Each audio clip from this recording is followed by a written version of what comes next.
FIFA কি সত্যি আর্জেন্টিনাকে হারতে বাধ্য করেছিল, নাকি ইতিহাসের অন্যতম রহস্যময় বিশ্বকাপ ফাইনালে সাক্ষী হয়েছে আমরা?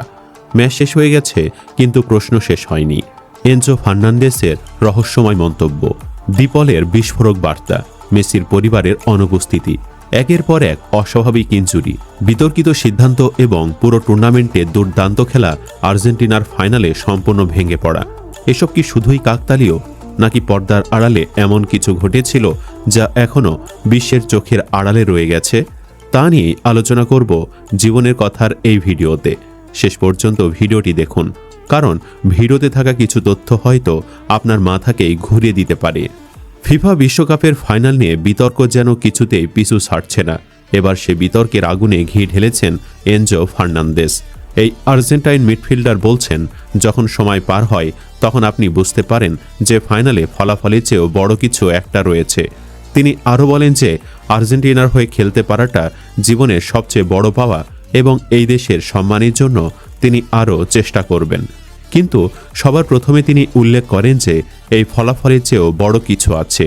এই থেকে তিনি কি ইঙ্গিত দিলেন তা জানা যায়নি।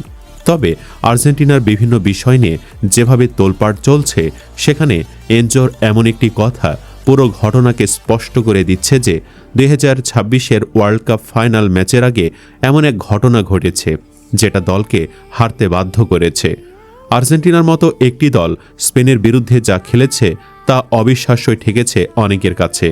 অনেক বিশ্লেষকরাই বলছেন, ম্যাচের ফলাফল নির্ধারণে কোথাও না কোথাও ফিফা সরাসরি জড়িত থাকতে পারে। কেউ কেউ বলছেন, ফুটবল খেলা বোঝার পর থেকেই আর্জেন্টিনার খেলা দেখে বড় হয়েছি, কিন্তু আজ পর্যন্ত আর্জেন্টিনাকে এমন খেলতে কখনোই দেখিনি। বুকে হাত রেখে বলতে পারি, আমার কাছে মনে হয়েছে খেলার আগে বা তারও আগে কিছু একটা অবশ্যই ঘটেছে, কিন্তু কি ঘটেছে আমরা কেউ তা জানি না। তবে পুরো ম্যাচ জুড়ে সম্ভবত এমন অনেক ঘটনা ঘটেছে যেগুলোকে কেবল কাকতালীয় বলে মেনে নেওয়া আমার পক্ষে কঠিন। সবচেয়ে বেশি প্রশ্নের জন্ম দিয়েছে ম্যাচের বাহিরের কিছু অস্বাভাবিক ঘটনা। পুরো টুর্নামেন্ট জুড়ে মেসির স্ত্রী ও সন্তানদের প্রায় প্রতিটি গুরুত্বপূর্ণ ম্যাচেই গ্যালারিতে দেখা গেলেও সবচেয়ে বড় মঞ্চ ফাইনাল ম্যাচেই তারা সম্পূর্ণ অনুপস্থিত ছিলেন। একইভাবে আর্জেন্টিনার প্রেসিডেন্টও ফাইনালে উপস্থিত থাকার ব্যাপারে আলোচনা থাকলেও শেষ পর্যন্ত তাকেও মাঠে দেখা যায়নি।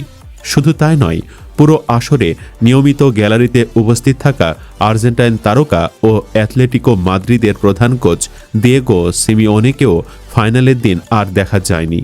এসব ঘটনার প্রত্যেকটির আলাদা ব্যাখ্যা অবশ্যই থাকতে পারে, কিন্তু যখন সবগুলো ঘটনা একই দিনে একই ম্যাচকে ঘিরে ঘটেছে, তখন স্বাভাবিকভাবেই প্রশ্ন তৈরি হয়, এগুলো কি নিছক কাকতালীয়, নাকি অন্য কোনো কারণ ছিল, নাকি এর পেছনের গল্প অন্য কোনোভাবে সাজানো হয়েছিল? প্রশ্নটা থেকেই যায়। মাঠের ভেতরের ঘটনাগুলো সেই প্রশ্নকে আরও জোরালো করে। আর্জেন্টিনার অন্যতম ভরসা লাউতারো মার্টিনেজকে 1 মিনিটের জন্য স্ক্রিনে দেখা গেল না, খেলানো তো দূরের কথা। এরপর হাফ টাইমেই এনজোর ডাবল ইয়েলো থেকে লাল কার্ড ম্যাচের গতিপথ সম্পূর্ণ বদলে দেয়। এসব ঘটনা আলাদাভাবে দেখলে হয়তো সাধারণ মনে হতে পারে, কিন্তু একসঙ্গে বিশ্লেষণ করলে অনেকের মনেই স্বাভাবিকভাবে প্রশ্ন জাগে, ফাইনালের আগে বা চলাকালে এমন কিছু কি ঘটেছিল যা সাধারণ দর্শকদের অজানা রয়ে গেছে? এরপর আসে একের পর এক ইনজুরির ঘটনা। লিসান্দ্রো মার্টিনেজ, যে খেলোয়াড় সাধারণ ম্যাচেও রক্ত পড়া অবস্থায় ব্যান্ডেজ বেঁধে খেলা চালিয়ে যায়, সেই খেলোয়াড়ই কিনা ফাইনালের মতো ম্যাচে প্রতিপক্ষের কোনো স্পর্শ ছাড়াই ইনজুরিতে পড়ে এবং খেলা শুরুর মাত্র 25 মিনিটের মধ্যে মাঠ ত্যাগ করে। একইভাবে ক্রিস্টিয়ান রোমেরোর ইনজুরিও আর্জেন্টিনার রক্ষণভাগকে ভীষণভাবে দুর্বল করে দেয়।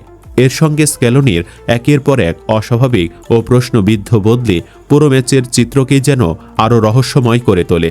ম্যাচের পরিসংখ্যানও ছিল বিস্ময়কর। পুরো 90 মিনিটে আর্জেন্টিনার কোনো শট অন টার্গেট ছিল না, এমনকি অতিরিক্ত সময় মিলিয়ে 120 মিনিটেও গোলে শট ছিল মাত্র 2টি।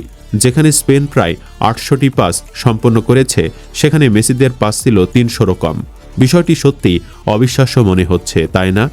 আরও অবাক করার মতো বিষয় ছিল, প্রায় প্রতিটি বলই সহজে হারিয়ে ফেলা, আর যেগুলো জিতছিল সেগুলোরও দ্বিতীয় বল যেন নিজেরাই স্পেনের খেলোয়াড়দের পায়ে তুলে দিচ্ছিল। ডিবক্স থেকে বল বের করে মিডফিল্ডে গিয়েই প্রতিপক্ষকে পাস দিয়ে দেওয়ার মতো দৃশ্য বারবার চোখে পড়েছে। যা এই আর্জেন্টিনাকে দলের সঙ্গে একেবারেই বেমানান। এর বাহিরেও কিছু ঘটনা প্রশ্নের জন্ম দেয়। ক্রিস্টিয়ান রোমেরো ট্রাম্পের সঙ্গে হাত মেলাননি।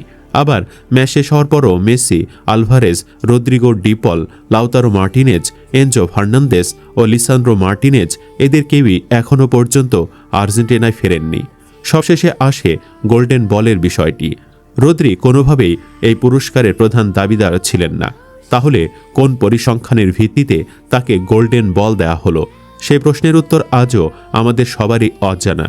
সবকিছু মিলিয়ে মনে হচ্ছে এখানে কিছু একটা ঘটেছে, যেমনটা অনেকেই 1990 সালের বিশ্বকাপের প্রসঙ্গে আলোচনা করে থাকেন। সে সময় ম্যারাডোনা অভিযোগ করেছিলেন যে তৎকালীন ফিফা সভাপতি জোয়াও হাভেলান্স তার কাছ থেকে বিশ্বকাপ কেড়ে নিয়েছেন। এই ঘটনাগুলো দেখে সেই পুরনো স্মৃতি ফিরে আসে। পুরো বিশ্বকাপ জুড়ে মেসি, ফিফা বয়, রিগড এসব আলোচনা ব্যাপকভাবে ছড়িয়ে পড়েছিল। তাই হয়তো অনেকের মনে প্রশ্ন জাগছে, ফিফার ভাবমূর্তি কিংবা ইউরোপ জুড়ে বিলিয়ন ডলারের ফুটবল ব্যবসার স্বার্থে কোনো অদৃশ্য প্রভাব কাজ করেছে কিনা। অবশ্য এগুলো ব্যক্তিগত পর্যবেক্ষণ ও সন্দেহ মাত্র। প্রকৃত সত্য কি তা হয়তো আজ না হোক একদিন প্রকাশ পাবেই। ততদিন অপেক্ষা করা ছাড়া আর কোনো উপায় নেই। আরেকটি বিষয় খুব স্পষ্টভাবে চোখে পড়েছে, এখন আর হয়তো কেউ বলবে না ফিফা রিগড, ম্যাচ ফিক্সড কিংবা সবকিছু আগে থেকে স্ক্রিপ্টেড। কারণ এসব অভিযোগ অনেক সময় সমর্থকদের অবস্থান ভেদে বদলে যায়। যখন নিজের পছন্দের দলের বিপক্ষে কিছু ঘটে তখনই এসব কথা সবচেয়ে বেশি শোনা যায়, আর অন্য সময় সবাই নীরব থাকে। এই দ্বৈত মানসিকতাই হয়তো আধুনিক ফুটবল সমর্থকদের সবচেয়ে বড় বৈপরীত্য। বিশ্বকাপ ট্রফি এবার আর বুয়েন্স আয়ারেসে ফেরেনি। ফাইনালে স্পেনের কাছে হারের বেদনা এখনও মুছে যায়নি। সেই হতাশার মধ্যেই নীরবতা ভাঙলেন আর্জেন্টাইন মিডফিল্ডার রদ্রিগো ডিপল। সেখানেও একটি রহস্য দেখা গিয়েছে। ম্যাচ শেষের 24 ঘন্টার কিছু বেশি সময় পর ইনস্টাগ্রামে দেওয়া এক আবেগঘন বার্তায় সমালোচকদের কড়া জবাব দেওয়ার পাশাপাশি প্রকাশ করলেন শিরোপা হারানোর কষ্ট। লিওনেল মেসির ইন্টার মায়ামি সতীর্থ নিজের পোস্টে দাবি করেছেন, অনেকেই আর্জেন্টিনার পতন দেখার অপেক্ষায় ছিলেন, কিন্তু কারা আর্জেন্টিনার পতন দেখতে চেয়েছিল সে বিষয়ে তিনি স্পষ্ট করে কিছু বলেননি। বিশ্বকাপ জুড়ে আর্জেন্টিনার রেফারি ও ভিআরের সিদ্ধান্তে বাড়তি সুবিধা পেয়েছে, এমন অভিযোগ বারবার উঠেছিল। একই সঙ্গে আর্জেন্টিনা দল ও তাদের সমর্থকদের উদযাপনের ধরন নিয়েও সমালোচনা করেছিলেন অনেকে। ডিপলের এই মন্তব্যকে এসব সমালোচনার জবাব হিসাবে দেখা হচ্ছে, কিন্তু ডিপলের এই বক্তব্য অনেক রহস্যকে উস্কে দিচ্ছে। পরিশেষে বলতে চাই, ফুটবল শুধু 90 মিনিটের একটি খেলা নয়, এটি কোটি মানুষের আবেগ, ভালোবাসা আর বিশ্বাসের নাম। তাই যখন এমন একটি ফাইনালে আর্জেন্টিনার মতো দলকে নিজেদের ছায়া বলেও মনে হয় না, তখন প্রশ্ন ওঠা খুবই স্বাভাবিক।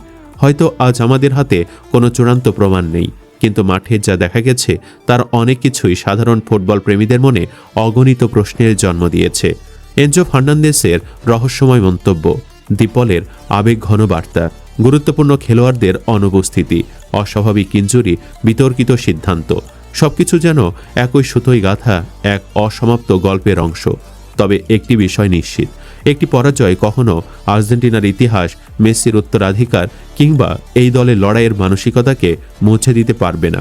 সুপ্রিয় দর্শক, আপনাদের কি মনে হয়, ফাইনালে যা ঘটেছে তা কি শুধু একটি খারাপ দিনের ফল, নাকি এর পেছনে এমন কোনো অজানা সত্য রয়েছে যা এখনও বিশ্বের সামনে আসেনি? আপনার মতামত অবশ্যই কমেন্টে লিখে জানান।